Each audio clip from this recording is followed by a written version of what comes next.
How good they all are to me. I quite love that dear Dr. Van Helsing.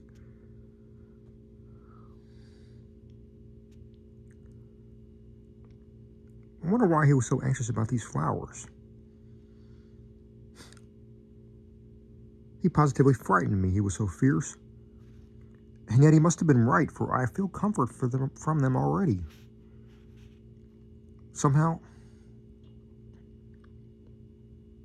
I do not dread being alone tonight, and I can go to sleep without fear.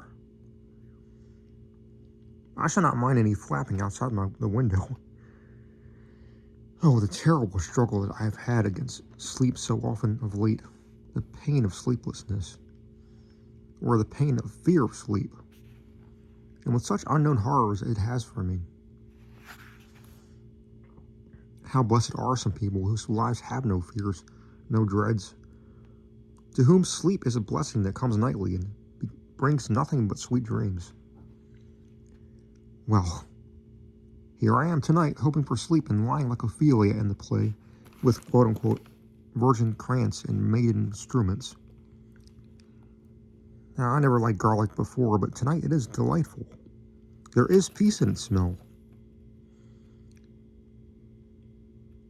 I feel sleep coming already. Good night, everybody.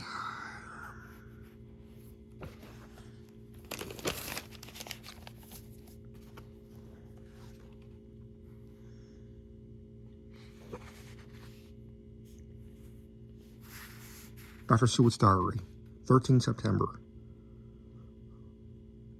Called at the Berkeley and found Van Helsing as usual up to time. The carriage, ordered from the hotel, was waiting. The professor took his bag, which he always brings with him now. Let all be put down exactly. Van Helsing and I arrived at Hillingham at 8 o'clock. It was a lovely morning. The bright sunshine and all the fresh feeling of early autumn seemed like the completion of nature's annual work. The leaves were turning to all kinds of beautiful colors, but had not yet begun to drop from trees. When we entered, we met Mrs. Westenra coming out of the morning room. She is always an early riser. She greeted us warmly and said, "You'll be glad to know that Lucy is better. The dear child is still asleep. I looked into her room and saw her, but did not go in, lest I should disturb her." The professor smiled. He looked quite jubilant. He rubbed his hands together and said, "Aha, I thought I had diagnosed the case. My treatment is working." To which she replied, "You must not take all the credit to yourself, doctor. Lucy's state this morning is due in part to me." "How do you mean, ma'am?" asked the professor. "Well, I was anxious about the dear child in the night and went into her room. She was anxious. She was sleeping soundly, and so soundly that even my coming did not wake her. But the room was awfully stuffy. There were a lot of those horrible, strong-smelling flowers about everywhere, and she had actually a bunch of them around her neck. I feared that the heavy odor would be too much for the dear child in her weak state, so I took them all away and opened a bit of the window to let in a little fresh air. You will be pleased with her, I'm sure." She moved off into her boudoir, where she usually breakfasted early. As she had spoken, I watched the professor's face and saw it turn ashen gray. He had been able to retain his self-command whilst the poor lady was present, for he knew her state and how mischievous a shock would be. He actually smiled on her as he held open the door to pass into her room, but the instant she disappeared, he pulled me suddenly and forcibly into the dining room and closed the door. Then, for the first time in my life, I saw Van Helsing break down. He raised his hands over his head in a sort of mute despair, and then beat his palms together in a helpless way. Finally, he sat down on a chair and, putting his hands before his face, began to sob with loud, dry sobs. It seemed to come from the very racking of his heart. And then he raised his arms again as though appealing to the whole universe. God, God, God, he said, what have we done? What has this poor thing done that we are so sore beset? Is there fate among us still, sent down from the pagan world of old, that such things must be in such way? This poor mother, all unknowing, and all for the best that she does such thing as lose her daughter, body and soul, and we must not tell her. We must not even warn her, or she die. Then both die. Oh, how we are beset. How are all the powers of the devils against us? Suddenly, he jumped to his feet. Come, he said. Come, we must see and act. Devils or no devils, or all devils at once, it matters not. We must fight him all the same. He went to the hall door for his bag, and together we went up to Lucy's room. Once again, I drew up the blind whilst Van Helsing went towards the bed. This time, he did not start as he looked on the poor face, with the same awful waxen pallor as before. He wore a look of stern sadness and infinite pity. As I expected, he murmured, with that hissing inspiration which meant so much. Without a word, he went and locked the door, and then began to set out on the little table the instruments for yet another operation of transfusion of blood. I had long ago recognized the necessity and begun to take off my coat, but he stopped me with a warning hand. No, he said. Today you must operate. I shall provide. You are weakened already.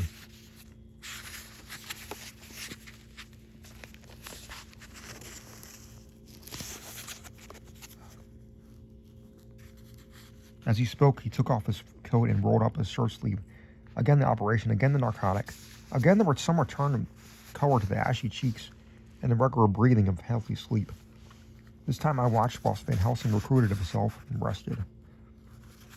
Presently he took an opportunity of telling Mrs. Westenra that she must not remove anything from Lucy's room without consulting him, that the flowers were of medicinal value, and that the breathing of their odor, was part of the system of cure. Then he took over the care of the case himself, saying that he would watch this night and the next and would send word when to come. After another hour, Lucy waked from her sleep, fresh and bright and seemingly not the worse for her terrible ordeal. What does it all mean? I'm beginning to wonder if my long habit of life among the insane is beginning to tell upon my own brain.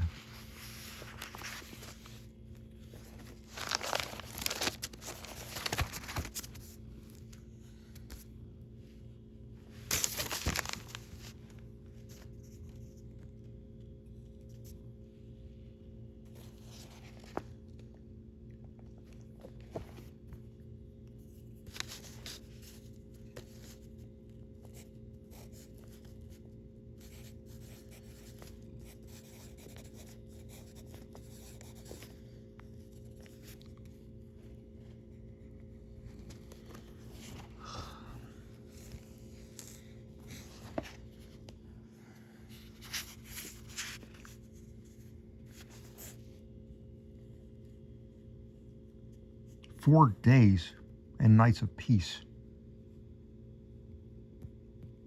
I'm getting so strong again that I hardly know myself. It is as if I passed through some long nightmare and had just awakened to see the beautiful sunshine and feel the fresh air of the morning around me. I have a dim half-remembrance of long anxious times of waiting and fearing, darkness in which there was not even the pain of hope to make present distress more poignant, and then long spells of oblivion, and the rising back to life as a diver coming through the great pass of water. Since, however, Dr. Van Helsing has been with me, all this bad dreaming seems to have passed away. The noises that used to frighten me out of my wits, the flapping against the windows, distant voices which seemed so close to me, the harsh sounds which came from I know not where, and commanded me to know to do I know not what have all ceased. I go to bed now without any fear of sleep. I do not even try to keep awake. I've grown quite fond of the garlic, and a box full arrives for me every day from Harlem. Tonight, Dr. Van Helsing is going away, as he has to be for a day in Amsterdam. But I need not be watched. I'm well enough to be left alone. Thank God for Mother's sake and dear Arthur's, and for all of our friends who have been so kind. I shall not even feel the change, for last night Dr. Van Helsing slept in his chair a lot of the time. I found him asleep twice when I woke, but I did not fear to go to sleep again. Although the bows or bats or something flapped angrily against the window panes.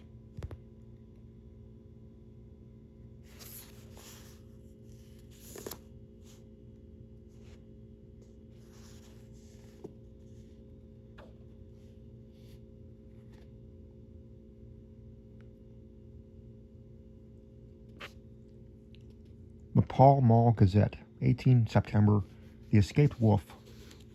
Perilous adventure of our interviewer. Interview with the keeper in the Zoological Gardens. After many inquiries and almost as many refusals, and perpetually using the words Pall Mall Gazette as a sort of talisman,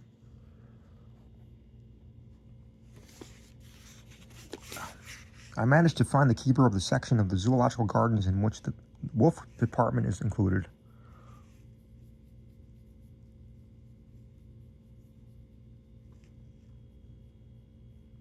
Thomas Builder lives in one of the cottages in the enclosure behind the elephant house and was just sitting down to his tea when I found him.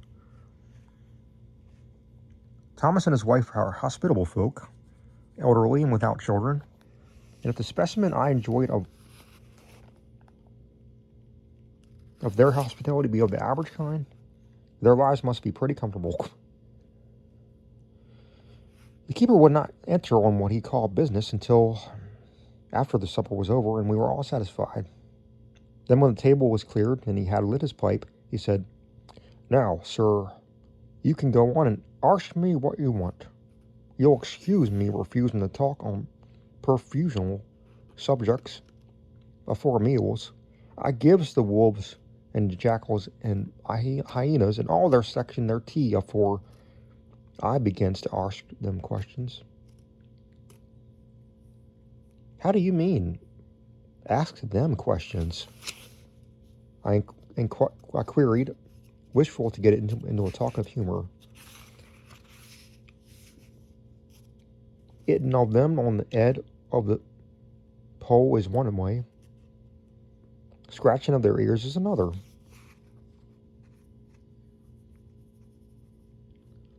When gents is as flush wants a bit of a show-off to their gals. I don't so much mind the fuss, the eating of the pole part, always afore I chucks in their dinner. But I wait till they've had their sherry and coffee, so to speak. Afore I tries on with the ear scratching, mind you." He added philosophically, "There's a deal of the same nature in us as them their animals. Here's you a comin' and asking me questions about my business, and I that grump like that only for your bloomin' arfquid. I had seen you a blowed fussed before I answered."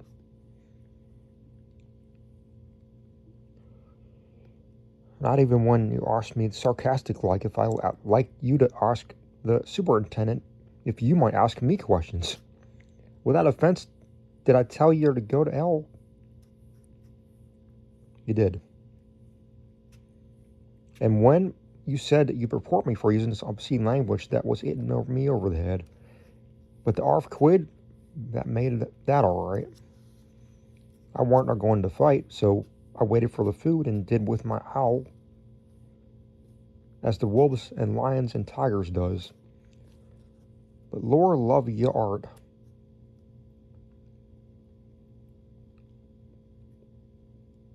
Now that the old ooman has stuck a chuck of her tea cake in me, and rinsed me out with her bloomin' old teapot, and I lit up. You may scratch my ears for all you're worth. And won't even get a growl out of me. Drive along with your questions. I know what you're coming at. That air escape wolf. Exactly. I want you to give me your view of it. Tell me how it happened.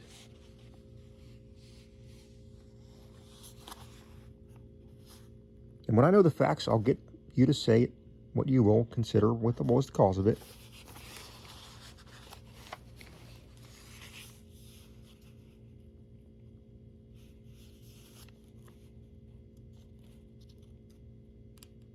And how you think the whole affair will end. All right, Governor, here's the whole story. That air wolf, what we call berserker.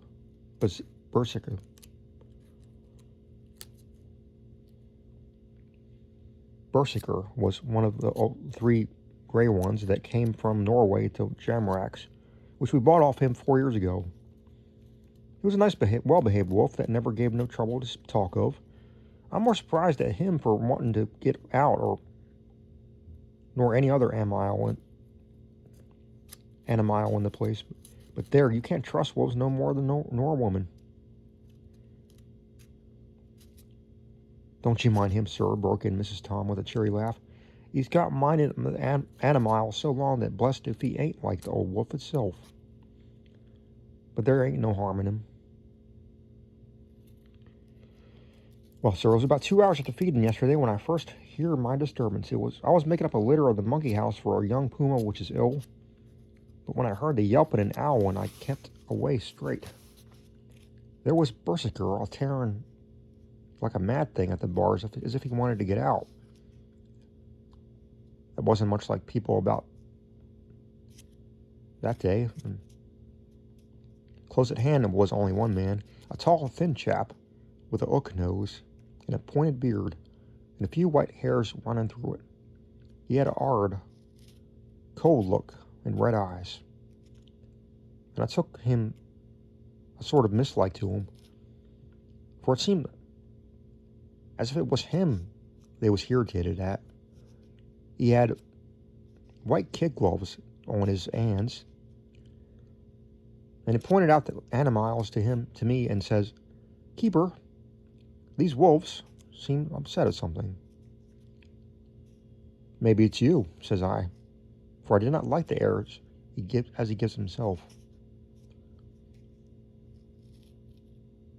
He didn't get angry, as I hoped he would, but he smiled a kind of insolent smile with a mouthful of full, white, sharp teeth. Oh no, they wouldn't like me, he says. Oh yes, they would, says I, imitating of him. They always like a bone or two and to clean their teeth with on about tea time, which you as a bagful. Well, it was an odd thing, but when the animals see us talking, they lay down, and when I went over to Berserker, he let me stroke his ears, same as ever. That there man kept it over and blessed, but if he didn't put it in his hand and stroke the old wolf's ears too. Take care, says I. Berserker is sick. It's quick.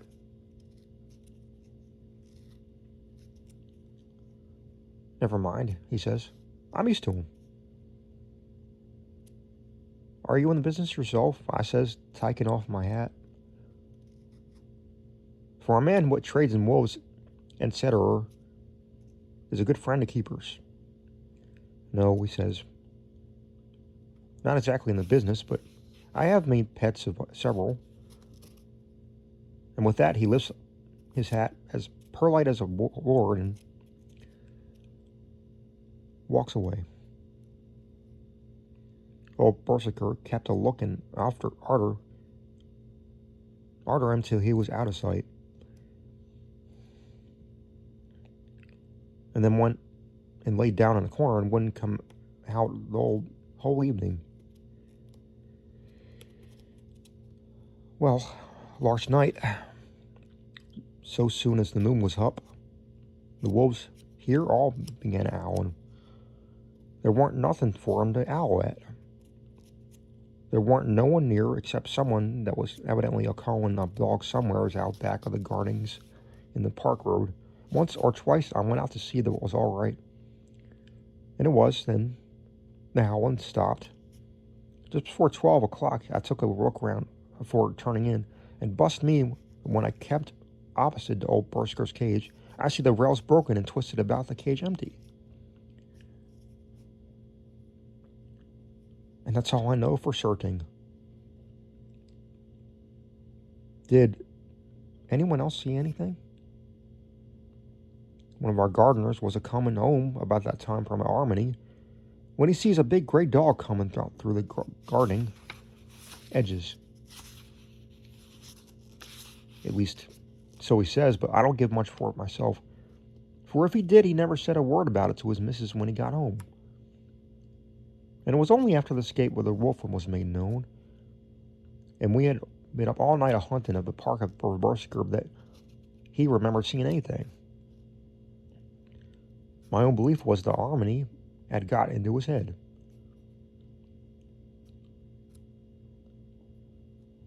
Now, Mr. Builder, can you account in any way for the escape of the wolf? Well, sir, he said with a suspicious sort of modesty,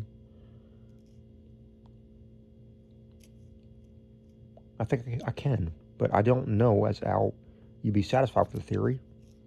Certainly I shall. If a man like you, who knows the animals from experience, can't hazard a good guess at any rate, who's even to try? Well then, sir, I accounts for it this way. Seems to me that Aaron Wolf escaped simply because he wanted to get out. From the hearty way that both Thomas and his wife laughed at the joke, I could see that it had done service before, and that the whole explanation was simply an elaborate sell. I couldn't cope and bandage with the worthy Thomas, but I thought I knew a surer way to his heart, so I said, now, Mr. Builder, we'll consider that first half sovereign worked off, and this brother of his is waiting to be claimed when you've told me what you think will happen. Right you are, sir, he said briskly. You'll excuse me, I know, for a chaffing of ye. But the old woman here winked at me, which was as much telling me to go on. Well, I never, said the old lady. My opinion is this. That Arab wolf is a hiding of somewheres. The gardener, what didn't remember, said he was a galloping northward faster than any horse could go, but I don't believe him. For you see, sir, wolves don't gallop no more than dogs does. They're not being built for that way. Wolves is fine things in the storybook, and I dessay when they gets in packs and does be chiving something, that's more a fear than they is. They can make a devil of a noise and chop it up, whatever it is.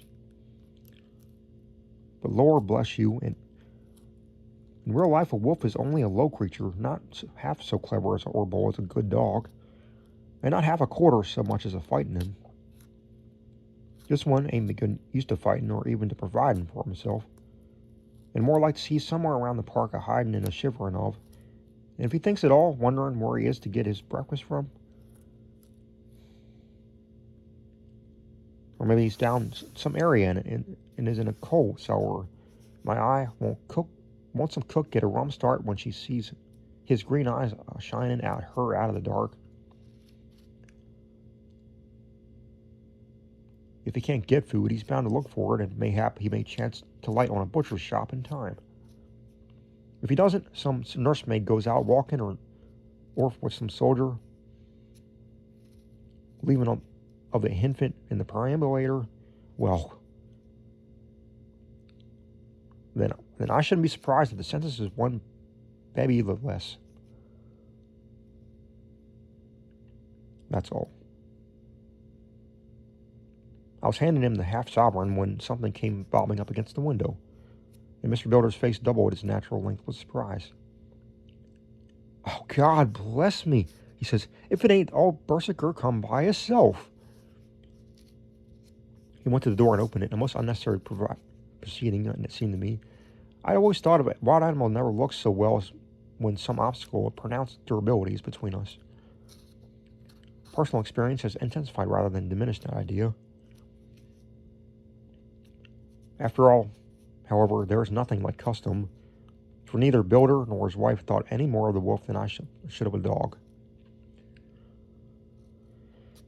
The animal itself was a peaceful and well-behaved as that of a father of all picture wolves, Red Riding Hood's quantum friend. Whilst moving her confidence in masquerade. The whole scene was an unutterable mix of comedy and pathos. The wicked wolf was that, for half a day, had paralyzed London and had set all the children in town shivering in their shoes, was there in a sort of penitent mood, and was received and petted like a sort of vulpine prodigal son. Old Builder examined him all over with the most tender solicitude, and when he finished with his penitent, he said, "There, I knew the poor old chap would get into some kind of trouble. Didn't I say all along? Here's his head all cut and full of broken glass. He's been to getting over some bloomin' wall or something. It's a shame the people are allowed to top their walls with broken bottles. This here's what come of it. Come along, Berserker." He took the wolf and locked me in the cage with a piece of meat that satisfied me in quantity at any rate, the elementary conditions of the fatted calf, and went off to report. I came to report the only exclusive information that is given today regarding the strange escapade at the zoo.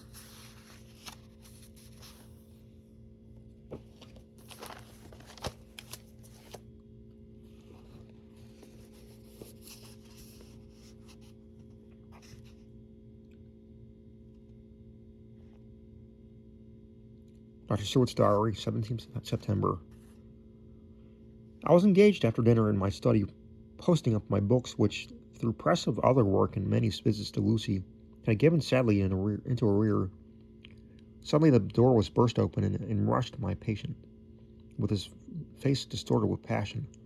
I was thunderstruck, for such a thing as a patient getting his own record into the superintendent's study is almost unknown. Without an instant's notice, he made straight at me. He had a dinner knife in his hand, and as I saw he was dangerous, I tried to keep the table between us. He was too quick and strong for me, however, for before I can get my balance, he had struck at me and cut my left wrist rather severely.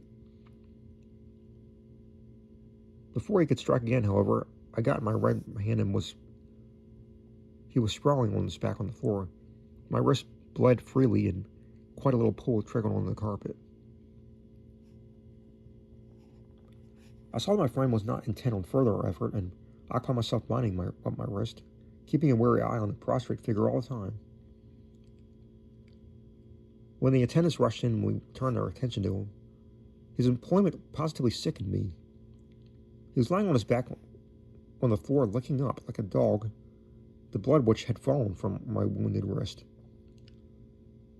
He was easily secured, and to my surprise went with the attendants quite placidly, repeating over and over and over again, "The blood is the life, the blood is the life." I cannot afford to lose blood just at present. I've lost too much late for my physical good, and then of the prolonged strain of Lucy's illness and its horrible phases is telling on me. I am overexcited and weary, and I need rest. Rest. Rest.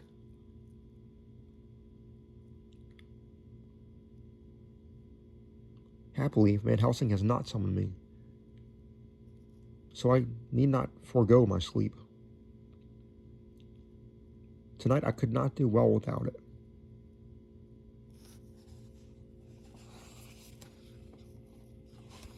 Telegram, Van Helsing, Antwerp to Seward, Carfax. Sent to Carfax, Sussex, as no county given. Delivered late by 22 hours.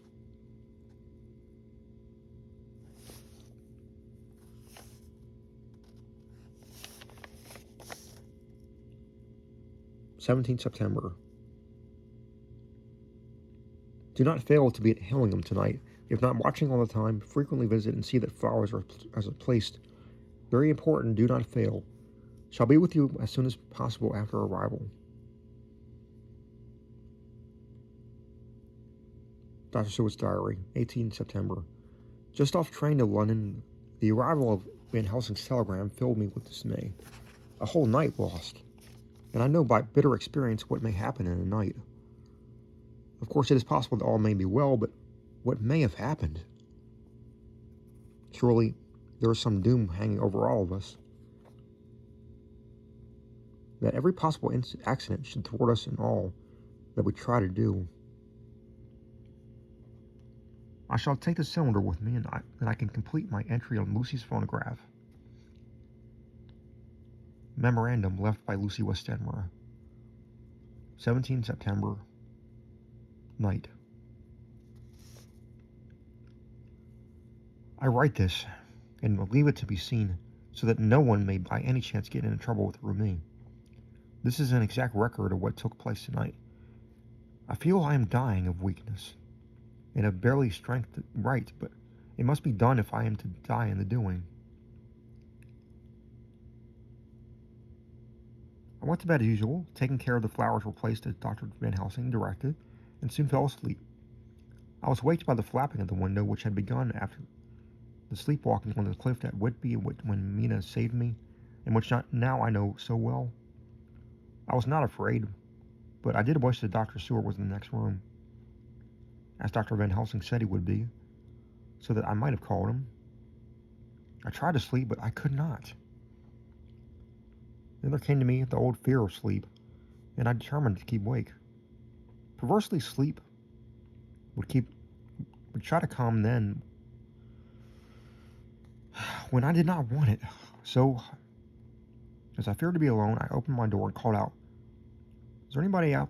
Is there anybody there?"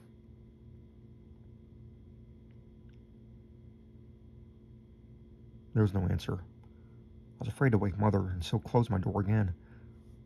Then outside the shrubbery I heard a sort of howl like a dog's,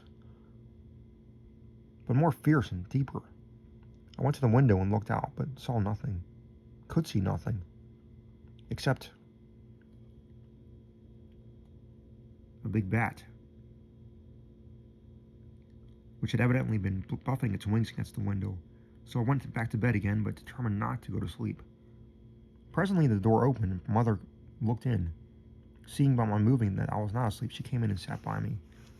She said to me even more sweetly and softly than her wont, "I was uneasy about you, darling, so came in to see that you are all right."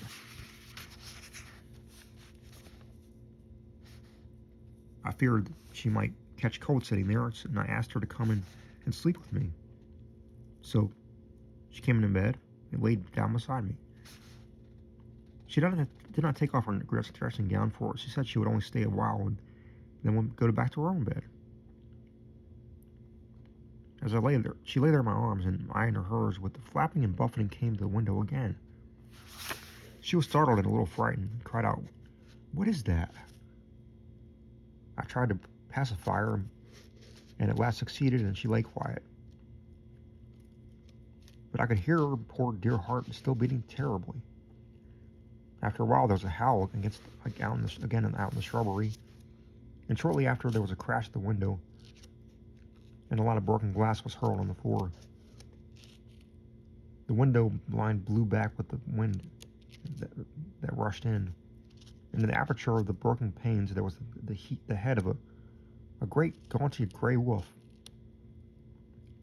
Mother cried out in fright, and I struggled up into a sitting posture and clutched wildly with anything that would help her. Among other things, she clutched the wreath of flowers that Dr. Van Helsing insisted on my wearing on my neck, and tore it away from me. For a second or two, she sat up, pointing at the wolf. and there was a strange gurgling in her throat. A strange, horrible gurgling in her throat. Then she fell over as struck with lightning, and her head hit my forehead and made me dizzy for a moment or two. The room and all round seemed to spin round. I kept my eyes fixed on the window, but the wolf drew his head back, and a whole myriad of little specks seemed to come blowing in through the broken window, and wheeling and circling around like a pillar of dust that travelers describe when there's a simoon in the desert. I tried to stir, but there was some spell upon me, and dear mother's poor body, which seemed to grow cold already, for her dear heart had ceased to beat, weighed me down. And I remembered no more for a while. This time did not seem long, but very, very awful, until I recovered consciousness again. Somewhere near, a passing bell was tolling. The dogs all around the neighborhood were howling, and in our shrubbery, seemingly just outside, a nightingale was singing. I was dazed and stupid with pain and terror and weakness, but the sound of the nightingale seemed like a voice that my dead mother come back to comfort me. The sound seemed to have awakened the maids too, for I could hear their bare feet pattering outside my door. I called to them, and they came in, and when they saw what had happened and what it was that lay over me on the bed, they screamed out. The wind rushed in through the broken window, and the door slammed to. They lifted off the body with my dear mother and laid her, covered up with a sheet on the bed after I got up. They were also frightened and nervous that I had directed them to go to the dining room and each have a glass of wine. The door flew open for an instant and closed again. The maid shrieked, and then they went in the body into the dining room, and I laid what flowers I had on my dear mother's breast. When they were there, I remembered what Dr. Van Helsing told me, but I didn't like to remove them. Besides, I would have liked some of the servants to sit up with me now. I was surprised that the maids did not come back. I called them, but got no answer, so I went to the dining room to look for them. My heart sank when I saw what had happened. They all four lay helpless on the floor, breathing heavily. The decanter of sherry was on the table half full, but there was a queer, acrid smell about. I was suspicious and examined the decanter. It smelled of laudanum, and looking on the sideboard, I found the bottle which Mother's doctor uses for her. Oh, did use. Was empty. What am I to do? What am I to do? I am back in the room with Mother. I cannot leave her, and I am alone, save for the sleeping servants whom someone has drugged. Alone with the dead. I dare not go out, for I could hear the low howl of the wolf through the broken window. The air seems full of specks, floating and circling in the draft from the window.